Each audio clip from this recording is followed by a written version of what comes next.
everyone, welcome to the deep dive. Yeah. So today we're diving into a bunch of material about learning English. Huh? Yeah. That you sent our way. You're looking for the most impactful tips to make some real progress. Right. So we're here to kind of sift through all of it. Yeah, absolutely.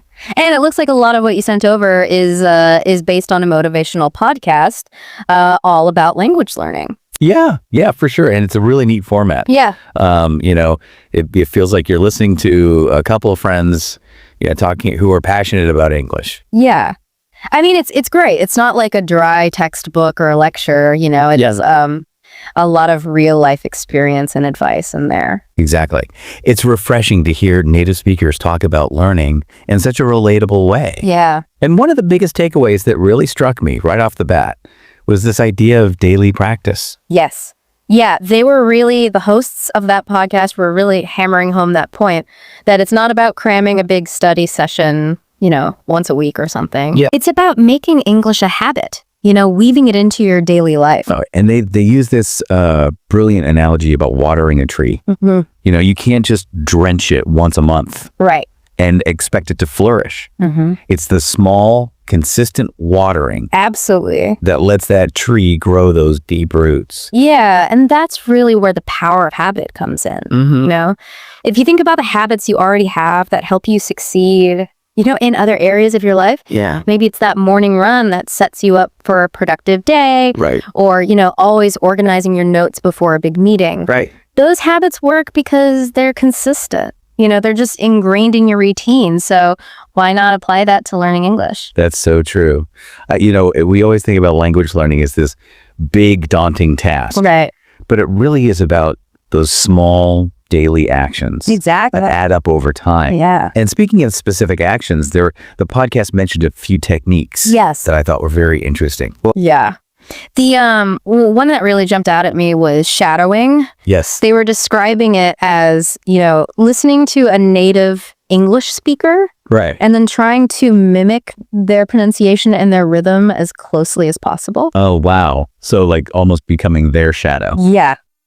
Yeah, exactly. Yeah. Echoing every word. I could see how that would be really helpful. Yeah. It makes you really pay attention to the nuances of how native speakers talk. The intonation, the pauses, Right. the little subtle shifts in emphasis.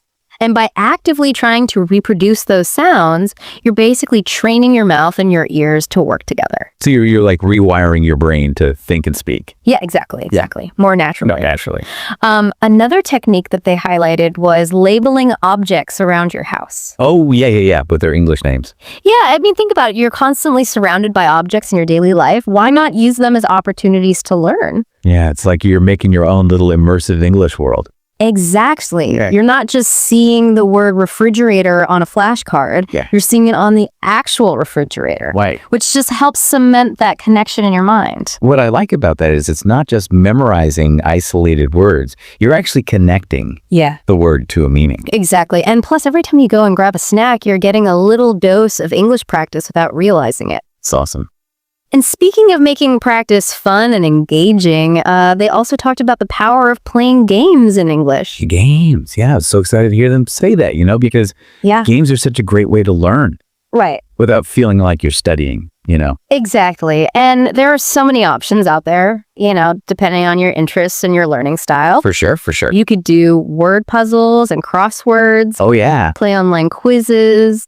Even some, interactive video games that require you to use English to communicate. Yeah. And the beauty of it is you're not even thinking about the fact that you're learning. You're having so much fun. You're just focused on having fun. You're focused on winning that game. Yeah. And you're absorbing all that. Exactly. They gave some specific examples in the podcast, like Scrabble, which is a great way to kind of, learn new vocabulary. Yes. And then role-playing games, which can help you practice speaking, and thinking on your feet. Oh, and I also talked about describing your daily routines in English. Yeah. Which I thought was really interesting. Yeah, I mean, instead of just, going through the motions of your day, you're actively engaging with the language, like I'm brushing my teeth. Yeah. I'm making coffee. I'm getting dressed for work. You're creating this internal English dialogue, which helps it become more natural. Yeah. Yeah. It's almost like you're narrating your life in English. Exactly. And you can do it anywhere. Yeah. Anytime. Right. You don't need any special materials or anything.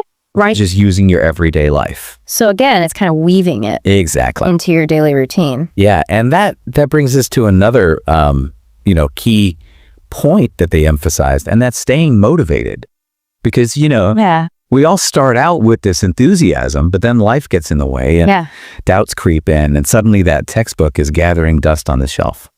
That's so true. And the podcast had some really, I think, insightful advice on that. Yeah. And one thing that resonated with me was this idea of being kind to ourselves. Right. Throughout the learning process.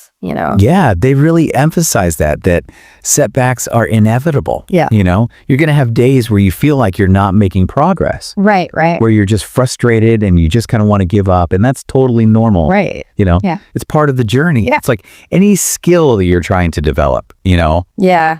there are going to be bumps in the road. It's how we respond to those bumps that matters. It's true. So true. Exactly. And instead of beating ourselves up for those moments of struggle, right. They suggested that we reframe them as opportunities for learning and growth. I like that. I like that a lot. Yeah. Each mistake, each challenge, is a chance to kind of adjust our approach, try something new. Yeah. Get a little bit better. That ties into their advice about setting realistic goals. Right? Yeah. It's so easy to get overwhelmed, Yes. if we try to do too much too soon. Yeah. It's like setting out to run a marathon. Right. Without any training. You're setting yourself up for, exhaustion and disappointment. Yeah. Instead, they recommend breaking down your learning journey into, smaller, more achievable steps. Right. So instead of saying, I'm going to master English in 3 months, maybe it's like, I'm going to learn 5 new words today. Right. Exactly. Yeah. Those smaller goals feel much more attainable. And as you check them off your list, you build that momentum. Right. And it's so important to celebrate those small wins. Absolutely. And it's so easy to get, caught up in striving for fluency that we forget to acknowledge how far we've come. Exactly. And the podcast hosts were big advocates for celebrating every milestone. Right. No matter how small. Right. Maybe you finally understood a whole song in English. Yeah. Or you were able to, order your coffee exactly the way you wanted. Yeah, exactly. Those are victories worth celebrating. For sure. It's those little moments that keep us motivated. Yeah. They also talked about the power of visualization. Oh, visualization, yes. They suggested, taking a few moments each day to visualize yourself using English confidently in the situations that are important to you. Right. So, if you dream of traveling the world, having conversations with people from different cultures, spend some time imagining yourself doing just that. Picture yourself, ordering food in a bustling Parisian cafe or asking for directions on a crowded Tokyo street. See yourself speaking fluently, understanding effortlessly. Right. Feeling that sense of accomplishment and connection. So make those visualizations vivid. Yeah. So it feels real. Exactly. And you'll be motivated to make it a reality. Yeah, exactly. Another really interesting point that they made was the importance of finding a study buddy. Oh, a study buddy. Yeah, someone you can practice with. Right. Share resources with, who can hold you accountable. Yeah, I love that.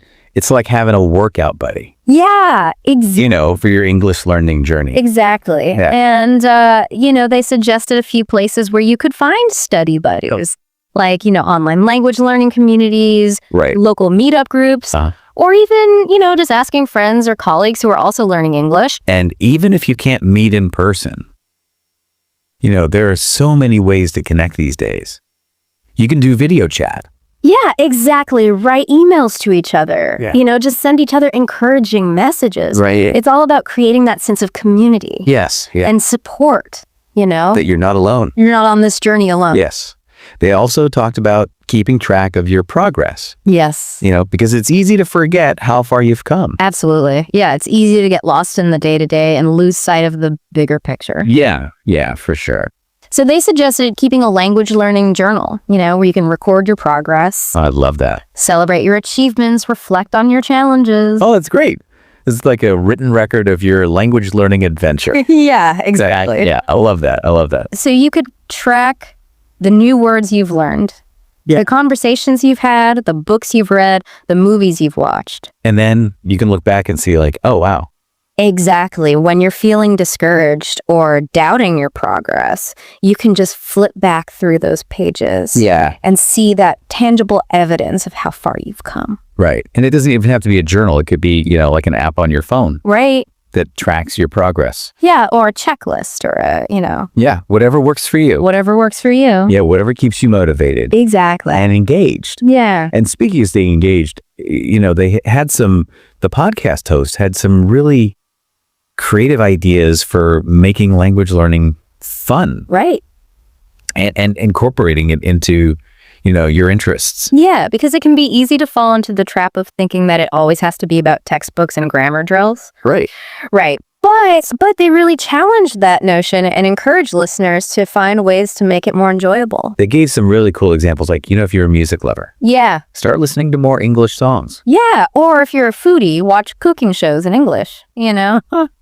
Or try following recipes. It's about finding those entry points where your passions and English can kind of meet. Where they intersect. Yeah. Yeah, exactly. And they even suggested, turning everyday activities into opportunities for practice. Oh, okay. Like instead of just scrolling through social media, mindlessly. Right.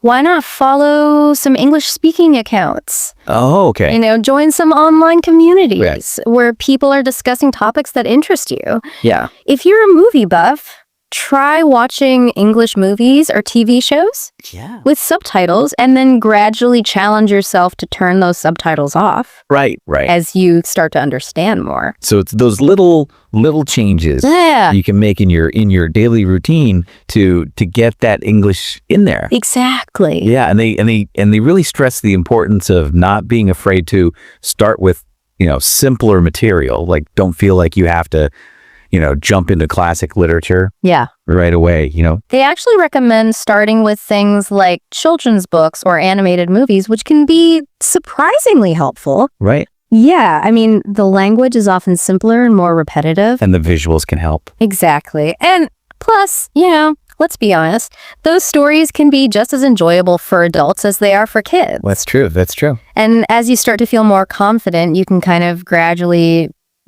work your way up to more challenging material. So they had some really, really interesting insights about vocabulary. Right. Which could be, I think, for a lot of people, the most daunting part. Yeah. One tip that really stood out was to focus on learning words in context. Rather than just memorizing lists of isolated words. So like seeing it in a sentence. Yeah, exactly. So instead of just flipping through flashcards, try reading articles or stories and pay attention to how those words are used. Right. Seeing how words function in their natural habitat, so to speak. Yeah, I like that a lot. Really helps you understand their nuances. Right. And remember them more effectively. Yeah, and they also recommended using a technique called spaced repetition, right? Yes. Which is based on this idea that we learn things more effectively. Right. When we review them at increasing intervals. Exactly, yeah. There are lots of apps and tools that can help you do this. Right. Like Anki or Memrise. Right. Yeah. I've heard of those. Yeah. But you can also create your own system using flashcards or just a simple notebook. Right.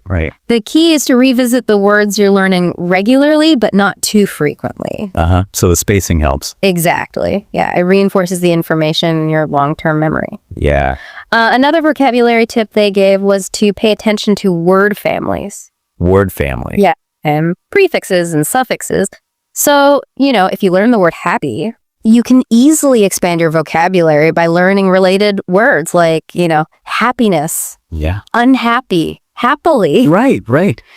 Understanding those common building blocks of words can help you decipher the meaning of new words you encounter. Yeah. And also just helps you see those connections between different words. So when it comes to actually practicing speaking, yes, which I think a lot of people find to be kind of the scariest part. Yeah, the most intimidating part. What advice did they give for that? Well, one thing they emphasized was the importance of not being afraid to make mistakes. Oh, yeah. You know, it's so easy to get caught up in trying to speak perfectly. Right. But that can actually hinder your progress. Yeah. You know, they reminded listeners that everyone makes mistakes when they're learning a new language. Even native speakers. Yeah, for sure. Yeah. And instead of viewing those mistakes as failures, you know, Right. we should embrace them as opportunities to learn and improve. I love that. Yeah. They also encouraged listeners to, you know, find opportunities to speak English in those low pressure situations. Oh, low pressure. Okay. Yeah. So instead of jumping right into, you know, a conversation with a native speaker, Right. maybe start by, you know, talking to yourself in English, Okay. practicing common phrases or describing your day, or you could try recording yourself reading a short passage, you know, or having a mock conversation. It's a way to kind of get comfortable with the sound of your own voice, Right. speaking English, and to identify any areas where you might want to improve. Right. Yeah, that makes sense. And then as you start to feel more confident, you know, you can gradually increase that challenge. Right. By joining, you know, online language exchange groups, attending local meetups, or even just striking up conversations with, you know, English speakers. In real life. In real life, exactly, yeah. And they really emphasize the importance of, you know, focusing on communication rather than perfection, you know? Yeah. It's more important to be able to get your message across and understand what others are saying than to worry about every little grammar rule or Right. pronunciation nuance. So don't let perfection be the enemy of good. Exactly. And they reminded listeners that even those small interactions, like ordering a coffee in English or asking for directions, can be valuable opportunities to practice. For sure. And build confidence. Yeah. So not every interaction has to be, you know, this big, eloquent, you know. Doesn't have to be a formal presentation or anything. Yeah, exactly. And it's important to remember that the journey of learning a language is ongoing. Right. It's not about reaching some arbitrary endpoint of fluency. It's about constantly challenging yourself, exploring new aspects of the language, and finding joy in that process of discovery. Yeah, that's a beautiful way to put it. Yeah. You know, it really is a journey. It is. It's not a destination. Exactly. I think that's a perfect note to end on for part 1 of our deep dive. Yes. And we'll be back with part 2 to continue exploring all these fantastic tips and insights. Yeah, we'll dive even deeper. See you then. See you soon. Yeah. Yeah, and you know, they had some really interesting ideas about how to learn vocabulary, which can feel like the most daunting part for sure. of language learning. Yeah. One tip that really stood out was to focus on learning words in context rather than just memorizing lists of isolated words. So like seeing it in a sentence. Yeah, exactly. Exactly. So instead of just flipping through flashcards, you know, try reading articles or stories and pay attention to how those words are used. Right. You know, seeing how words function in their natural habitat, so to speak, really helps you understand their nuances and remember them more effectively. They also recommended using a technique called spaced repetition, right? Yes. Which is based on this idea that we learn things more effectively when we review them at increasing intervals. Exactly. Yeah. There are lots of apps and tools that can help you do this, like Anki or Memrise. Right. I've heard of those. But you can also create your own system using flashcards or just a simple notebook. Right. The key is to revisit the words you're learning regularly, but not too frequently. The spacing helps reinforce the information in your long-term memory. Right. Another vocabulary tip they gave was to pay attention to word families. Word families. Yeah, and prefixes and suffixes. Okay. So, you know, if you learn the word happy, you can easily expand your vocabulary by learning related words like, you know, happiness, unhappy, happily. Right. You know, understanding those common building blocks of words can help you decipher the meaning of new words you encounter. Yeah. And also just helps you see those connections between different words. So when it comes to actually practicing speaking, Yes. which I think a lot of people find to be, you know, kind of the scariest part. Yeah, the most intimidating part. What advice did they give for that? Well, one thing they emphasized was the importance of not being afraid to make mistakes. Oh, yeah. You know, it's so easy to get caught up in trying to speak perfectly, but that can actually hinder your progress. Right. They reminded listeners that everyone makes mistakes when they're learning a new language. Even native speakers. Yeah. And instead of viewing those mistakes as failures, you know, we should embrace them as opportunities to learn and improve. Yeah, I love that. Yeah. They also encourage listeners to, you know, find opportunities to speak English in those low pressure situations. Low pressure, okay. Yeah. So instead of jumping right into, a conversation with a native speaker, right, maybe start by, talking to yourself in English. Okay. Practicing common phrases or describing your day. Okay. Or you could try recording yourself reading a short passage, right, or having a mock conversation. It's a way to kind of get comfortable with the sound of your own voice, speaking English, and to identify any areas where you might want to improve. Right. And then as you start to feel more confident, you can gradually increase that challenge. Right. By joining, online language exchange groups, attending local meetups. Right. Or even just striking up conversations with, English speakers you encounter in your daily life. Right. And they really emphasize the importance of, focusing on communication rather than perfection. Right. It's more important to be able to get your message across and understand what others are saying than to worry about every little grammar rule or right, pronunciation nuance. Yeah, don't let perfect be the enemy of good. Exactly. And they reminded listeners that even those small interactions like ordering a coffee in English or asking for directions can be valuable opportunities to practice. For sure. And build confidence. And it doesn't have to be, this big formal thing. Those little snippets here and there. Exactly. Yeah. And it's important to remember that the journey of learning a language is ongoing. It's not about reaching some arbitrary endpoint of fluency. It's about constantly challenging yourself, exploring new aspects of the language, and finding joy in that process of discovery. I like that. That's a great way to put it. It really is a journey. It is. It's not a destination. Exactly. Right. And it's a good reminder, because we were talking about, being kind to yourself and setting those realistic goals. Exactly. And it's okay to start with, what you might consider, quote unquote, easier material. Yeah. Yeah, absolutely. And as you start to feel more comfortable, you can gradually increase the difficulty. Right. So they also had some really interesting thoughts on how to practice speaking. Yes. Which a lot of people find to be like the most intimidating part. Right. Yeah. For a lot of learners, speaking is where that fear really kicks in. Yeah. Yeah. What do they have to say about that? Well, they emphasize the importance of finding those low pressure situations to practice. Oh, low pressure. Okay. Yeah. So instead of, jumping right into a conversation with a native speaker, maybe start by talking to yourself in English. Oh, interesting. Okay. Yeah, just practice some common phrases, describe your day, You could even record yourself reading a short passage or having a mock conversation. I like that because then you get used to hearing yourself. Exactly. Yeah, it helps you get comfortable with the sound of your own voice speaking English and identify areas where you might want to improve. Right. And as you start to feel more confident, you can gradually increase the challenge. Exactly. Yeah, you could join online language exchange groups or attend local meetups. Right. And they also talked about, not being afraid to make mistakes. Right? Yes, they really hammered home that point. Everyone makes mistakes when they're learning a language. It's part of the process. Even native speakers. Even native speakers, yeah. And instead of viewing those mistakes as failures, we should see them as opportunities to learn and improve. Right. Mistakes are our friends. Exactly. They're valuable feedback. Yeah.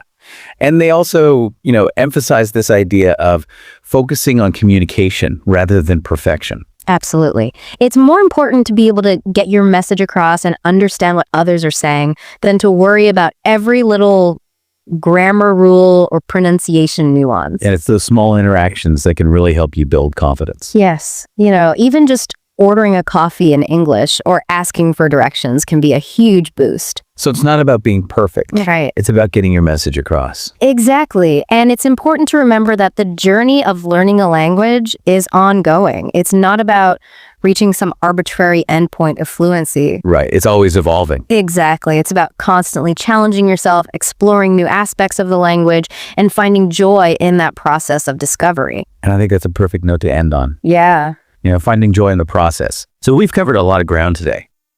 From the importance of daily practice and finding creative ways to engage with the language, to the power of setting realistic goals, celebrating those small wins, and of course, not being afraid to make mistakes. Yeah, and I think the key takeaway here is that learning English doesn't have to be a chore.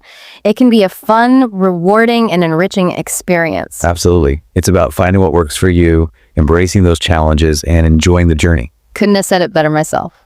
Well, that's all the time we have for today's deep dive. Thanks so much for joining us. We hope you found this exploration helpful and feel inspired to keep learning and growing. Thanks for listening to the Speak Smart podcast, and subscribe to my channel. Hit the button. We'll see you next time. See you then.